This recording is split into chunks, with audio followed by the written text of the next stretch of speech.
Vasishta's Yoga, Part 3 on Creation, the story of Lavana. Vasishta continued, having manifested in the infinite consciousness, the mind has by its own nature spread itself out. By its nature, it makes the long appear short and vice versa, and makes one's mind appear to be distinct and vice versa. Even a little thing which it touches, it magnifies and makes its own. In the twinkling of an eye, it creates countless worlds, and in the twinkling of an eye, it destroys them.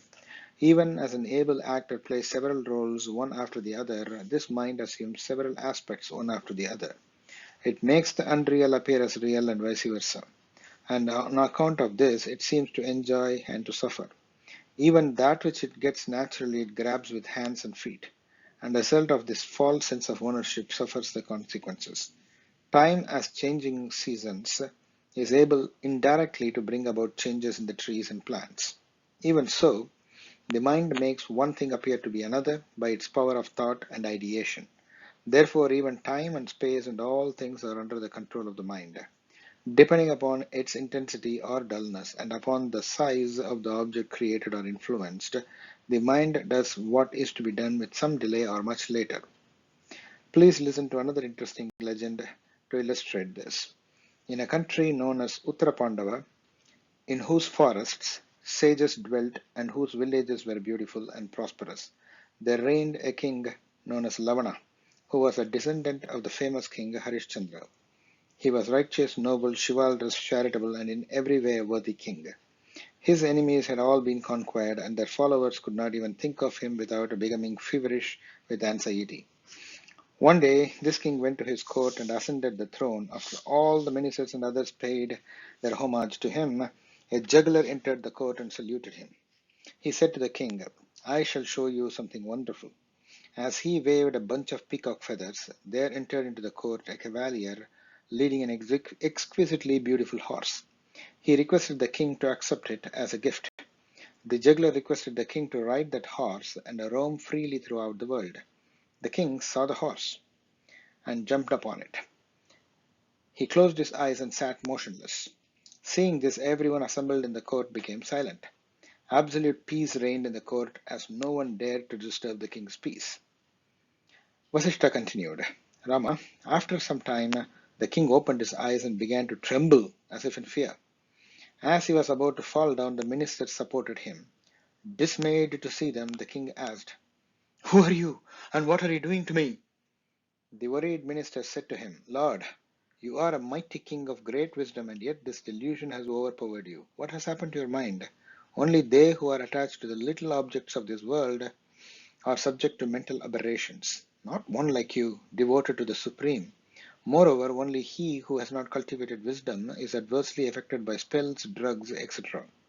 Not one whose mind is fully developed." Hearing this, the king partly regained his composure. Though upon looking at the juggler, he trembled as if in fear and said to him, "O magician, what have you done? You have spread a net of illusion over me. Truly, even the wise are overpowered by the jugglery of Maya. Even as though I am still in this body, within a short period I experienced wonderful hallucinations." Turning to the members of the court, the king recounted his experiences during the previous hour. "As soon as I saw this juggler wave his bundle of peacock feathers, I jumped on this horse which stood in front of me and experienced a slight mental delusion. Then I went away on a hunting expedition. The horse led me into an arid desert where nothing lived, nothing grew, where there was no water, and it was bitterly cold. I experienced great grief. I spent the whole day there. Later, riding that horse again, I crossed that desert and reached another which was less dreadful. I rested under a tree. The horse ran away. I rested for some time and the sun set. Frightened, I hid myself in the bushes. The night was longer than an epoch. The day dawned. The sun rose. A little later I saw a girl clad in black clothes carrying a plateful of food. I approached her and begged for food. I was hungry. She ignored me. I pursued her. At last she said, "I shall give you food if you consent to marry me." I consented. Survival was the first and foremost consideration then. She gave me food and later introduced me to her father, who was even more dreadful to look at. Soon the three of us reached their village, which was flowing with blood and flesh. I was introduced to all as that girl's husband. I was treated by them with great respect. They entertained me with dreadful stories which were a source of pain. At a diabolical ceremony, I got married to the girl. The king continued. Very soon, I had become a member of the primitive tribe. My wife gave birth to a daughter, the source of more unhappiness. In course of time, 3 more babies arrived. I had become a family man in the tribe. I spent many years among this tribe, suffering the agonies of a family man with a wife and children to feed and to protect. I cut firewood, and often I had to sleep under a tree at night. When the weather became cold, I hid myself in the bushes in order to keep warm. Pork was my staple diet.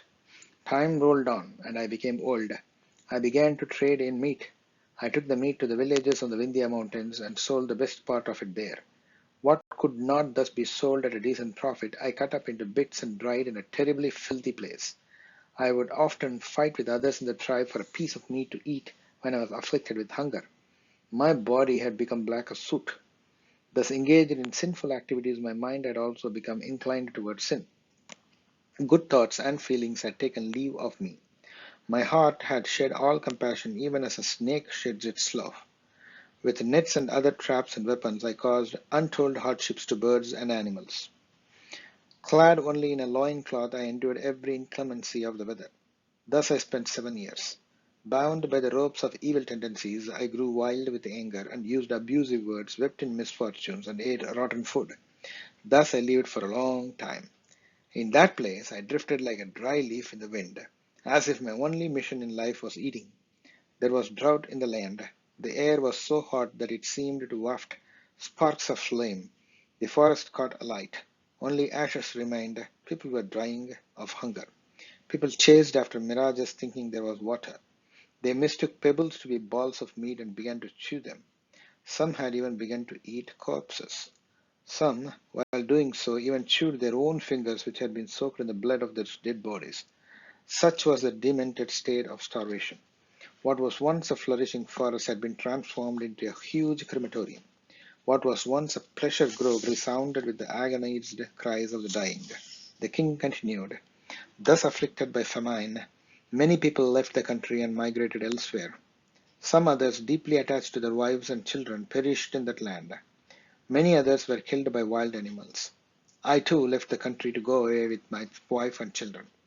At the border of the country, I found the cool shade of a tree tempting, and after putting down the little children I was carrying on my shoulders, I rested under the tree for a long time.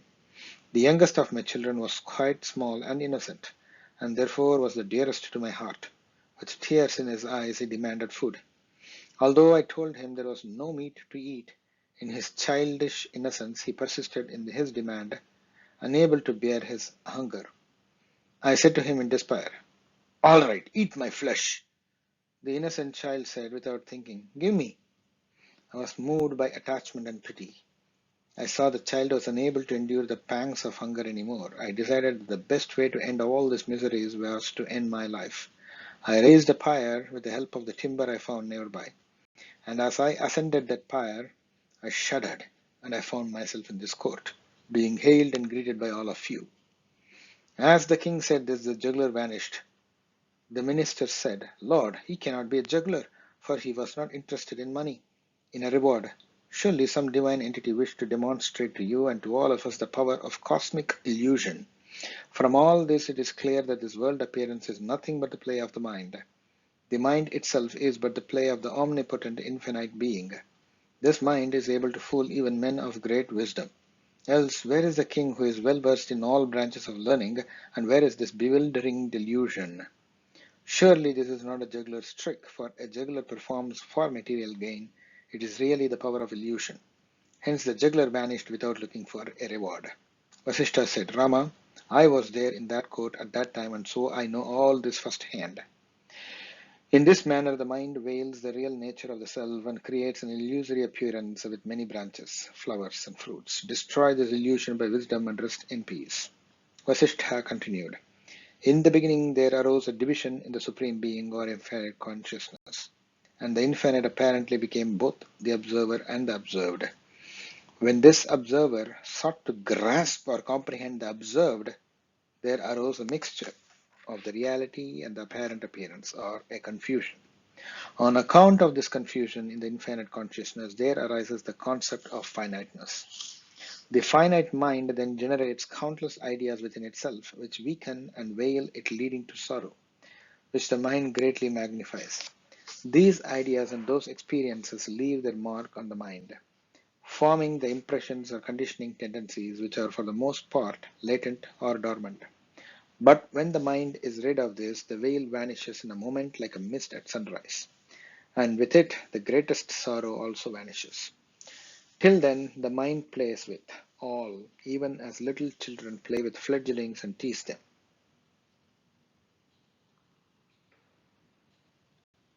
The impure mind sees a ghost where there is just a post, and pollutes all relationships, creating suspicion among friends and making enemies of them, even as a drunken man sees that the world is revolving around him. A distressed mind turns food into poison and causes disease and death. The impure mind is the cause for delusions. One should strive to uproot these and discard them. What is man but the mind? The body is inert and insentient. One cannot say that the mind is inert, though one cannot say that it is sentient either. What is done by the mind is action. What is renounced by the mind is renunciation. Mind is the whole world. Mind is the atmosphere. Mind is the sky. Mind is earth. Mind is wind. Mind is great. Only he whose mind is foolish is called a fool. When the body loses its intelligence, for example in death, the corpse is not said to be foolish. Mind sees, the eyes are formed, mind hears, ears come into being. Even so with the other senses, it is the mind that creates them. Mind decides what is sweet and what is bitter. Who is friend and who is enemy. Mind decides the length of time. The king Lavana experienced a period of less than an hour as if it extended to a lifetime. Mind decides what is heaven and what is hell. Hence, if this mind is mastered, everything is mastered, including the senses. Vasishta continued, what is more mysterious, Rama, than that the mind is able to veil the omnipresent, pure, eternal, and infinite consciousness, making you confuse it with this inert physical body. The mind itself appears as wind in the moving element, luster in the lustrous, solidity in earth, and void in the space. If the mind is elsewhere, the taste of food that is being eaten is not really experienced. If the mind is elsewhere, one does not see what is right in front of oneself. The senses are born of the mind, but not the other way around. It is only from the point of view of the fools that the body and the mind are said to be quite different. In fact, they are non-different, being mind alone. Salutations to those sages who have actually realized this truth. The sage who has realized this is not disturbed even if the body is embraced by a woman. To him, it is like a piece of wood coming into contact with the body. Even if arms were cut off, he does not experience it. He is able to convert all sorrows into bliss. If the mind is elsewhere, even if you hear an interesting story, you do not hear anything at all. Just as an actor is able to portray in himself the character of different personalities, the mind is able to create different states of consciousness like waking and dreaming. How mysterious is the mind which is able to make the king Lavana feel that he is a primitive tribesman. The mind experiences what it itself constructs. The mind is nothing but what has been put together by thought. Knowing this, do as you please. It is the mind indeed that on account of persistent thinking, thinks that it is born, that it dies, and though it has no form, thinks that it is a jiva with a body, etc. On account of thoughts alone does it acquire a nationality and enjoys or suffers pleasure and pain, all of which are in the mind like oil in a seed. He who does not allow his mind to roam in objects of pleasure is able to master it, even as one who is bound to a pillar does not move. The mind of a noble man does not move from the reality. He alone is a human being. The others are worms. He attains to the Supreme Being by constant meditation.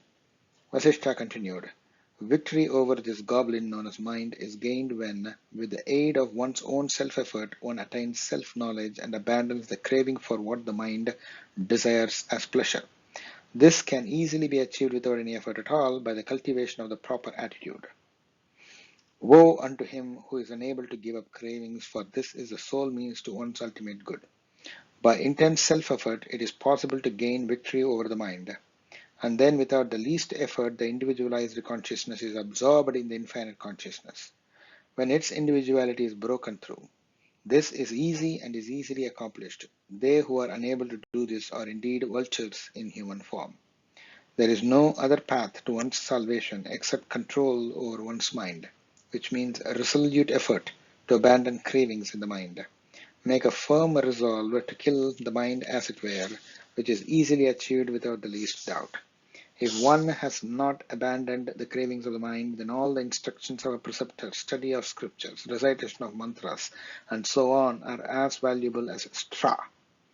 Only when one severes the very root of the mind with the weapon of non-conceptualization can one reach the absolute Brahman, which is omnipresent supreme peace.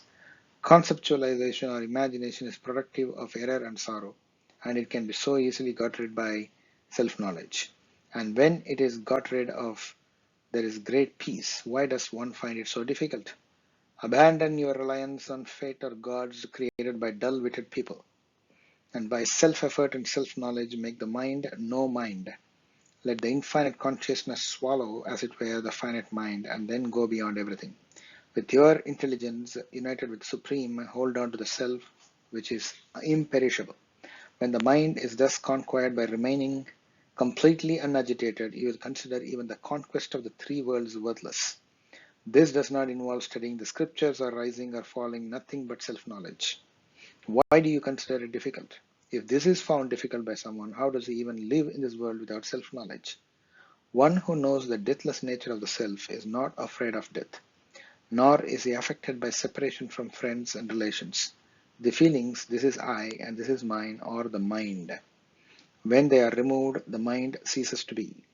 Then one becomes fearless. Weapons like swords generate fear. The weapon wisdom that destroys egotism generates fearlessness. Vasishta continued. Towards whichever object the mind flows with intensity, in that it sees the fulfillment of its cravings.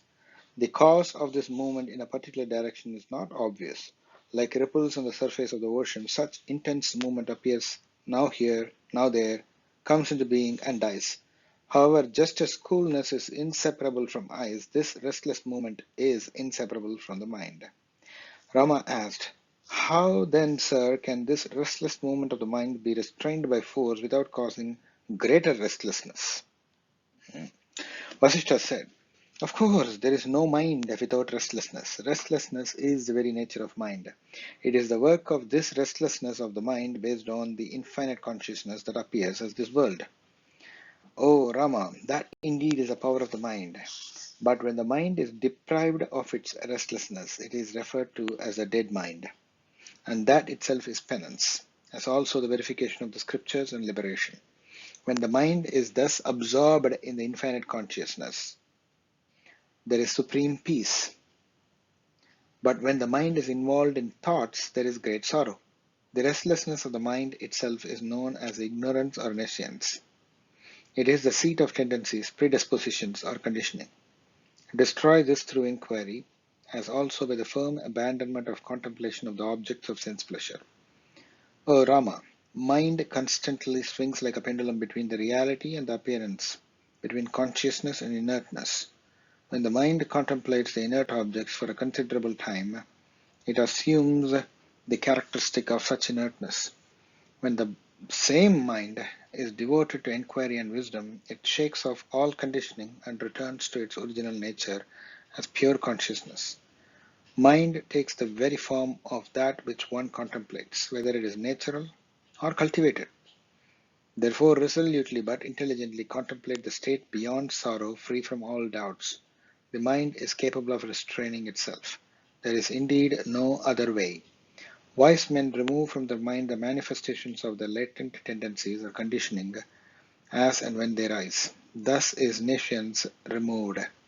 First destroy the mental conditioning by renouncing cravings, and then remove from your mind even the concepts of bondage and liberation. Be totally free of conditioning. Vasishta continued, the psychological tendency is unreal, yet it does arise in the mind. Hence it can be compared to the vision of two moons in a person suffering from diplopia. Hence, this tendency should be renounced as if it were a sheer delusion. The product of ignorance is real only to the ignorant person. To the wise, it is just a verbal expression, just as one speaks of a rabbit's horns. Do not remain ignorant, O Rama, but strive to be wise by renouncing mental conditioning as you would abandon the idea that there is a second moon. You are not the doer of any action here. So why do you assume doership? When one alone exists, who does what and how? Do not become inactive either. For what is gained by doing nothing? What has to be done has to be done. Therefore, rest in the self. Even while doing all the actions natural to you, if you are unattached to those actions, you are truly the non-doer. If you are doing nothing and are attached to the non-doership, then you are doing nothing. You become the doer. What has to be done has to be done. Therefore, rest in the self while the activities are happening. Even while doing all the actions natural to you, if you are unattached to those actions, you are truly the non-doer. If you are doing nothing and are attached to that non-doership, you become the doer. When all this world is like the juggler's trick, what is to be given up and what is to be sought? The seed of this world appearance is ignorance, without being seen as this is it. This ignorance has the quality of truth. The power which creates this world appearance and keeps it revolving as the potter's wheel is kept revolving by a potter is the psychological tendency. Like a bamboo, it is hollow and without substance. Like the waves of a river, it does not die even when it is cut asunder. It cannot be grasped, it is subtle and soft, but it has the power of sword. Though it is perceived in its own reflection as its effects, it is not useful in one's quest of truth. On account of this conditioning, differences are seen in the objects of this creation. Though it cannot be said to abide in a particular place, it is seen everywhere. The mental conditioning is not a manifestation of intelligence. At being based on intelligence, it has the appearance of intelligence. Though it is ever changing, it creates in oneself an illusion of permanence. Because of its proximity to the infinite consciousness, it seems to be active. And when that infinite consciousness is realized, the conditioning of the mind comes to an end. This mental conditioning dies when not fed by attachment to objects. But even in the absence of such attachment, it continues to remain as a potentiality. Vasishta continued, this ignorance or mental conditioning is acquired by man effortlessly and it seems to promote pleasure, but in truth it is the giver of grief. Again, the ignorance or mental conditioning is acquired by man effortlessly, and while it seems to promote pleasure, in truth it is the giver of grief. It creates a delusion of pleasure only by the total veiling of self-knowledge. Thus it was able to make the king Lavana experience less than an hour as if it were of several years of duration. This ignorance or mental conditioning is powerless to do anything, yet it seems to be very active, even as a mirror actively reflects the light of a lamp, even as a lifelike painting of a woman is unable to perform the duties of a living woman. This ignorance or mental conditioning is incapable of functioning, though it appears to be potent. It is even unable to delude the wise man, though it overpowers the stupid one even as a mirage fools animals and not an intelligent man. This ignorance or mental conditioning has but a momentary existence. Yet since it flows on, it seems to be permanent like a river. Because it is able to veil the reality, it seems to be real. But when you try to grasp it, you discover it is nothing. Yet again, it acquires strength and firmness on account of these qualities in the world appearance. Even as a flimsy fiber, when rolled into a rope, acquires great strength. This conditioning seems to grow, but in fact it does not, for when you try to grasp it, it vanishes like the tip of a flame. Yet again, even as the sky appears to be blue, this conditioning also seems to have some kind of real appearance. It is born as the second moon in diplopia. It exists like the dream objects, and it creates confusion even as people sitting in a moving boat sees the shore moving. When it is active, it creates a delusion of the long dream of world appearance. It perverts all relationships and experiences. It is this ignorance or mental conditioning that is responsible for the creation and perception of duality. and of division and the consequent confusion of perception and experience. When this ignorance or mental conditioning is mastered by becoming aware of its unreality, mind ceases to be. Even as when the water ceases to flow, the river dries up. Rama asked, on the other hand, the river seen in the mirage does not come to an end. How astonishing it is that this ignorance has blinded the whole world. This ignorance or mental conditioning thrives on the twin forces of desire and hate. Please tell me of the best way to ensure that this ignorance may not arise at all. Rama asked, Holy Sir, also tell me how this dreadful darkness of ignorance disappears.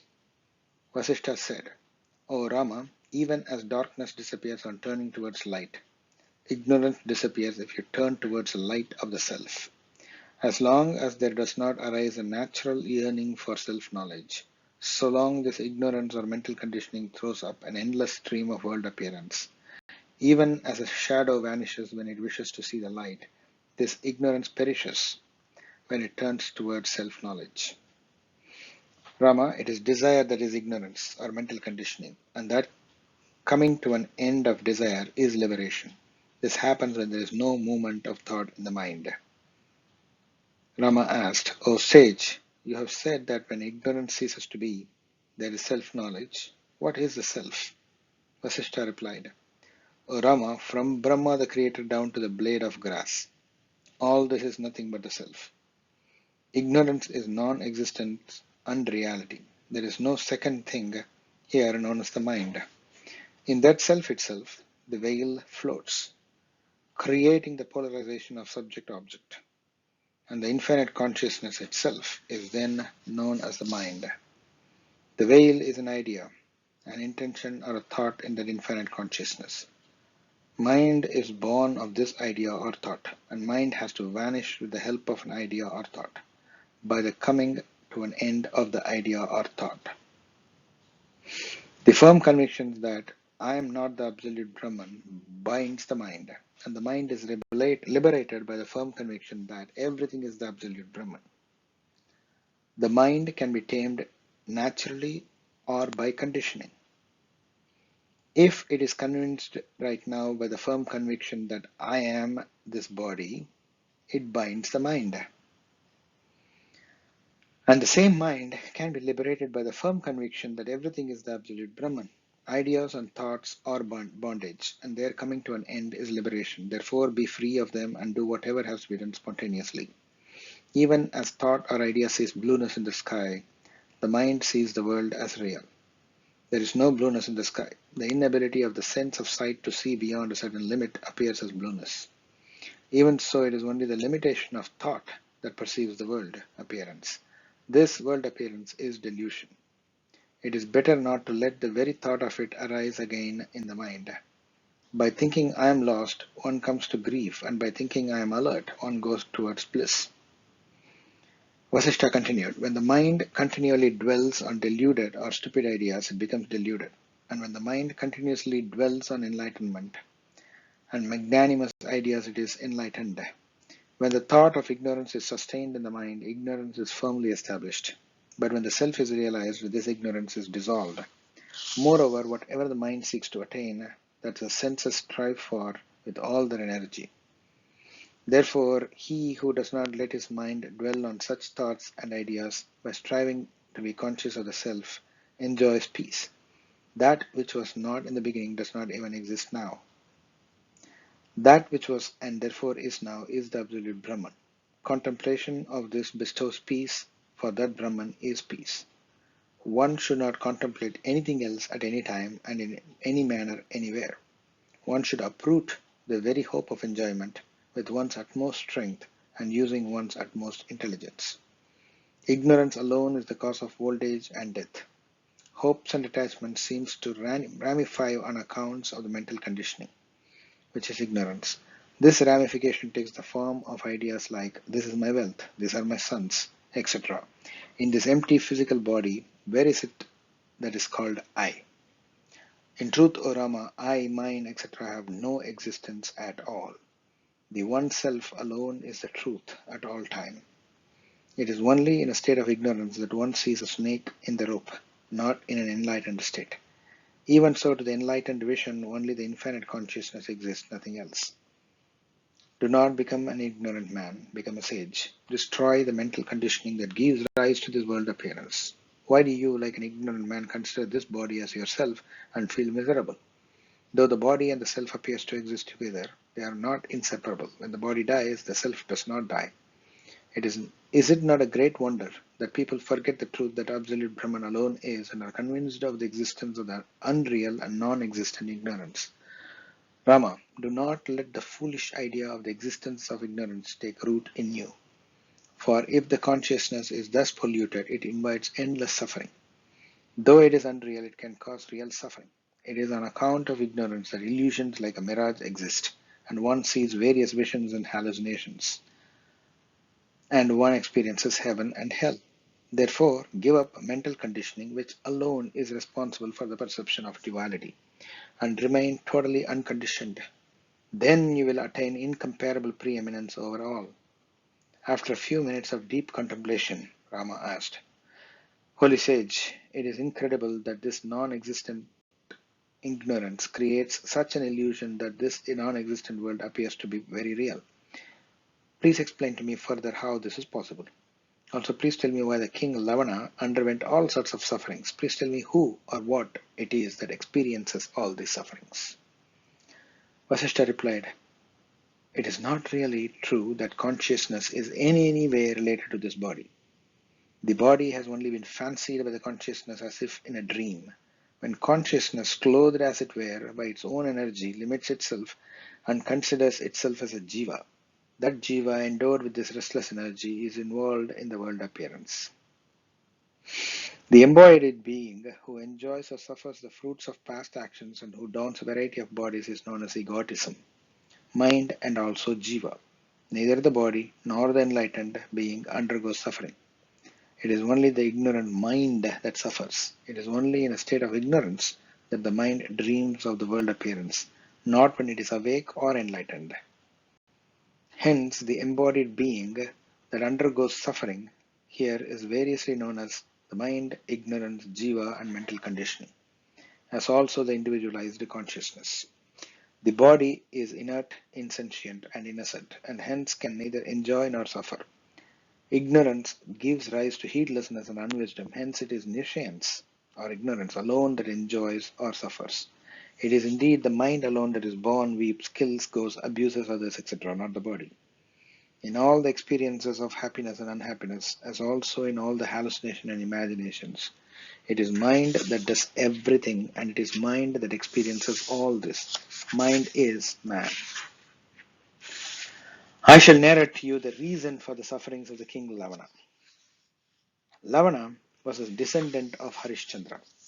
Lavana thought, my grandfather performed a great religious rite and became a great man. I should also perform the same rite. He gathered the necessary materials and the religious men and performed the rite mentally for a whole year while sitting in his own garden. Since he had thus successfully completed the religious rite performed mentally, he was entitled to its fruits. Thus you see that mind alone is the performer of all actions, and hence it is also the experiencer of all happiness and unhappiness. Therefore, guide your mind along the path to salvation, Rama. Vasishta continued, I myself was a witness to the scene in King Lavana's court, and when they wished to know who that juggler was, after he had abruptly disappeared from the court, I saw his identity through my subtle vision and found that he was a messenger of the gods. It is a tradition that Indra would send all sorts of afflictions to test the strength of anyone who engaged himself in that particular religious rite which Lavana was performing mentally. The hallucinations he had were the result. The rite was performed by the mind and the hallucinations were experienced by the mind. When the same mind is thoroughly purified, you will get rid of all duality and diversity which it creates. Rama, I have already narrated to you the process of cyclical creation and of how one comes to entertain the false notion of I and mine. Equipped with wisdom, he who gradually ascends the 7 steps to perfection in yoga attains liberations from these.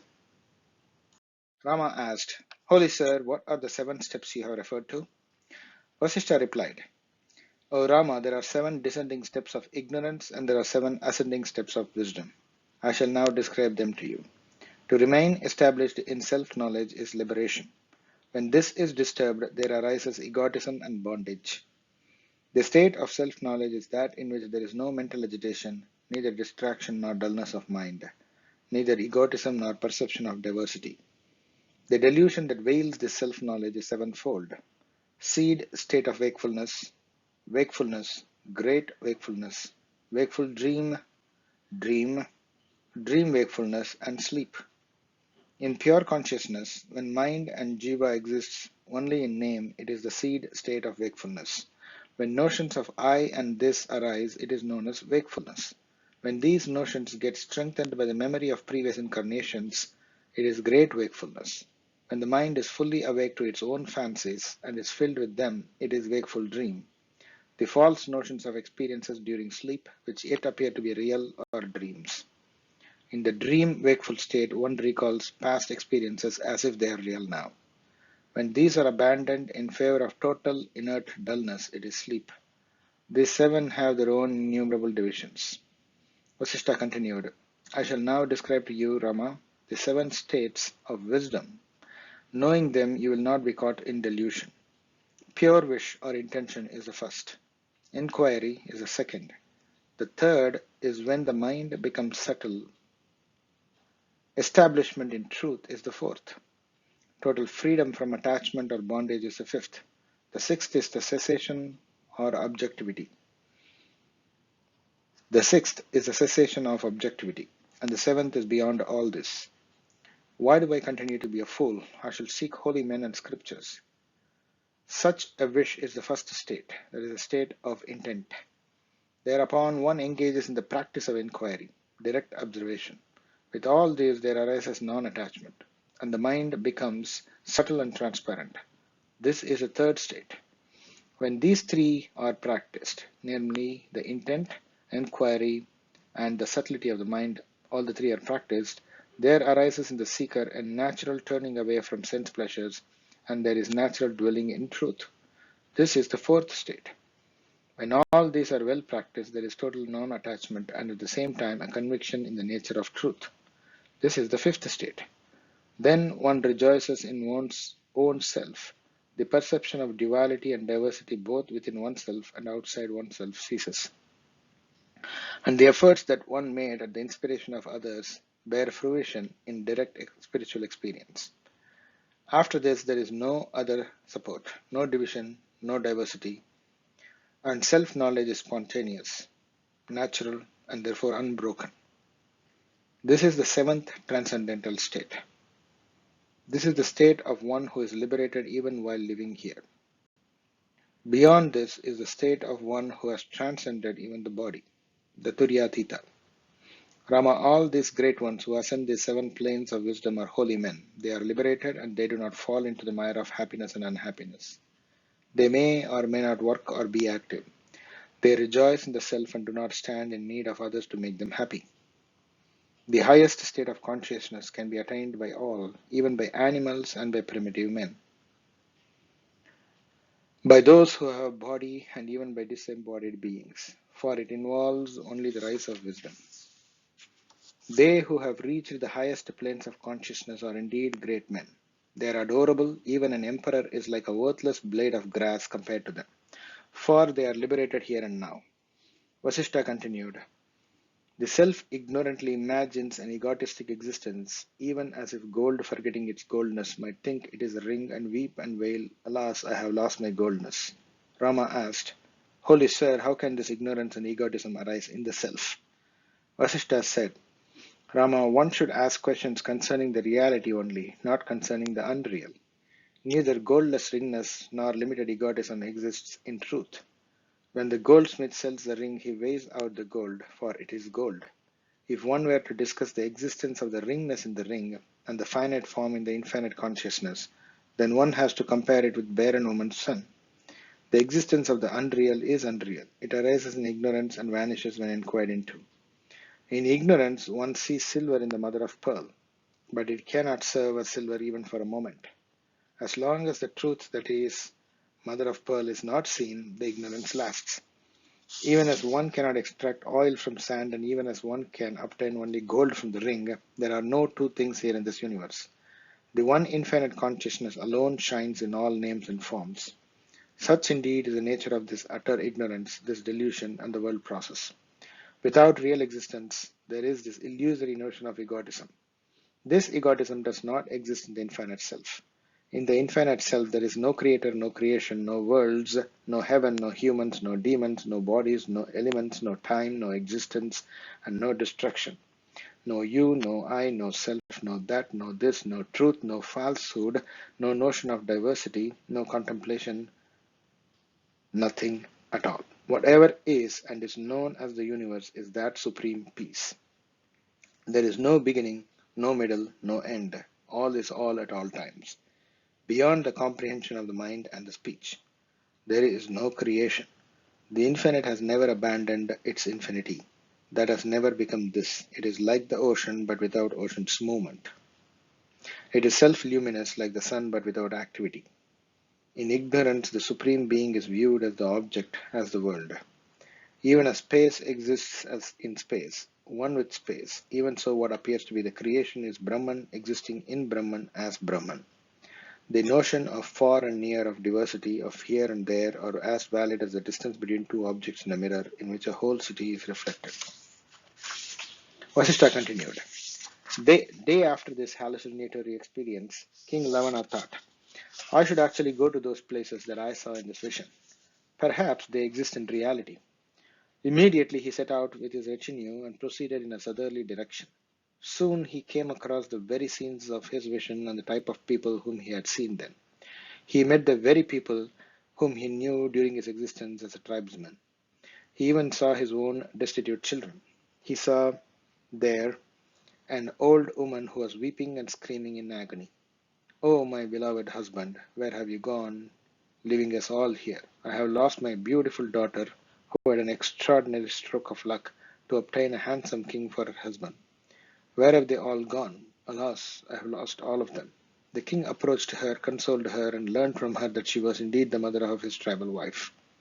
Out of compassion, he gave them enough wealth to meet their needs and to help them out of the drought that had stricken the whole countryside, even as he had seen the day before. He dwelt among them for some time and then returned to his palace. The next morning, the king asked me to explain the mystery and was fully satisfied with my answer. O Rama, thus the power of ignorance is capable of creating a total confusion between the real and the unreal.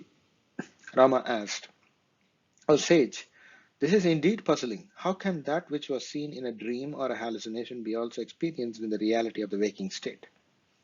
Vasishta answered, But, O Rama, all this is ignorance. The notions of far and near, a moment and eternity are all hallucinations. In ignorance, the real appears to be unreal, and the unreal seems to be real. The individualized consciousness perceives what it thinks it perceives, on account of its conditioning. On account of ignorance, when the notion of egotism arises, at that very moment the delusion of a beginning, a middle, and an end also arises. One who is thus deluded thinks that he is an animal and experiences this. All this happens on account of accidental coincidence. Just as a crow flies towards a coconut palm, and as it alights on the tree, a fruit falls down, as if the crow dislodged it, though in fact the crow did not. Similarly, by pure coincidence and in ignorance, the unreal seems to be real. Vasishta continued. In his hypnotic state, the king Lavana obviously saw reflected in his own consciousness the marriage of a prince with a tribal woman, etc., and he experienced it as if it happened to him. A man forgets what he did earlier in his life, even if at that time he had devoted a lot of time and energy to that action. Even so, he now thinks that he did not do what he actually did. Such discrepancies in memory are often seen. Even as one sometimes dreams of a past incident as if it were happening now, Lavana experienced in his vision some past incident connected with the tribesmen. It is possible that the people in the forests on the slopes of India experienced in their own minds the visions that appeared in the consciousness of Lavana. It is also possible that Lavana and the tribesmen saw in their own minds whatever was experienced by the other. These hallucinations become reality when experienced by many. Reality is just a mass hallucination, even as a statement made by very many people is accepted as true. When these are incorporated in one's life, they acquire their own reality. After all, what is the truth concerning the things of this world except how they are experienced in one's own consciousness? Ignorance is not a real entity, even as oil in sand is not a real entity. Ignorance and the self cannot have any relationship, for there can be relationship only between same or similar entities. This is obvious in everyone's experience. Thus, it is only because consciousness is infinite that everything in this universe becomes knowable. It is not as if the subject eliminates the object, which has no luminosity of its own. But since consciousness is all this, everything is self-luminous, without requiring a perceiving intelligence. It is by the action of consciousness becoming aware of itself that intelligence manifests itself, not when consciousness apprehends an inert object. It is not correct to say that there is a mixture in this universe of the sentient and the inert, for they do not mix. It is because all things are full of consciousness, and when this consciousness comprehends itself, there is knowledge. One may see a relationship between a tree and a rock, though they appear to be inert. But such a relationship exists in their fundamental constituents which have undergone a certain kind of change, to become a tree and another to become a rock. This is also seen in the sense of taste. The taste buds in the tongue responds to the taste of the food, etc., because of the similarity in constitution.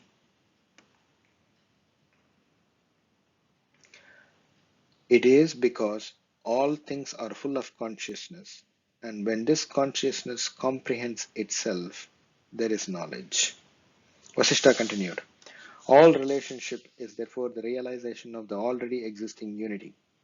It is regarded as a relationship only because of the previous false and deluded assumption of a division into subject and object. In fact, there is only one, all, the infinite consciousness. Therefore, O Rama, realize the universe as the infinite consciousness. It is filled with the jugglery of the power of that consciousness. Yet, nothing has happened, for the full cannot be filled with more. It is filled only in the sense of a space which is filled with an imaginary city. Only when the gold is forgotten does one see a bracelet. Bracelet is an illusory appearance of gold. Even so are the illusory notions of a nation or the world, and also that of repeated births. When the false notion of the bracelet is rejected, the truth of the gold is realized. When the false notion of the subject-object is rejected, there is no ignorance to create a division. Thought alone creates all these divisions and illusions. When it ceases, creation ceases too. Then you realize that all the waves constitute one ocean. Dolls are wood, pots are clay, and the three worlds are absolute Brahman. When thought ceases, manifestation of the universe ceases too. In the middle between the sight and the seen, there is a relationship which is known as a seer. When the division between the seer, the sight, and the seen is abolished, that is the supreme. When the mind travels from one country to the other, between them is cosmic intelligence. Be that always. Your true nature is distinct from the limited wakeful dreaming and sleep consciousness. It is eternal, unknowable, not inert. Remain as that always. Remove dullness and be established in the truth in your heart. And then, whether you are busily engaged in activity or in contemplation, remain as that always, without cravings and hatred and without getting tangled in body consciousness. Even as you do not busy yourself with the affairs of a future village, do not get tangled with the moods of your mind, but be established in truth. Regard the mind as a foreigner or a piece of wood or stone. There is no mind in infinite consciousness. That which is done by this non-existent mind is also unreal. Be established in this realization. In fact, the mind does not exist. If it did exist, now it is dead. This dead mind sees all this, which is therefore false perception. Be established firmly in this realization. He who is ruled by the mind, which is totally non-existent, is indeed insane and feels that a thunderbolt is descending from the moon. Therefore, reject the reality of the mind from a great distance and be ever devoted to right thinking and meditation on the self. I have investigated the truth concerning the mind for a very long time, O Rama, and have found none. Only the infinite consciousness exists. Vasishta continued. This seemingly endless stream of ignorance can be crossed over only by the constant company of the holy ones. From such company there arises wisdom concerning what is worth seeking and what is to be avoided. Then there arises the pure wish to attain liberation. This leads to serious inquiry. Then the mind becomes subtle because the inquiry thins out the mental conditioning. As a result of the rising of pure wisdom, one's consciousness moves in the reality. Then the mental conditioning vanishes and there is a non-attachment. Bondage to actions and their fruits ceases. The vision is firmly established in truth and the apprehension of the unreal is weakened. Even while living and functioning in this world, he who has this unconditioned vision does what has to be done as if he is asleep, without thinking of the world and its pleasures. After some years of living like this, one is fully liberated and transcends all these states. He is liberated while living.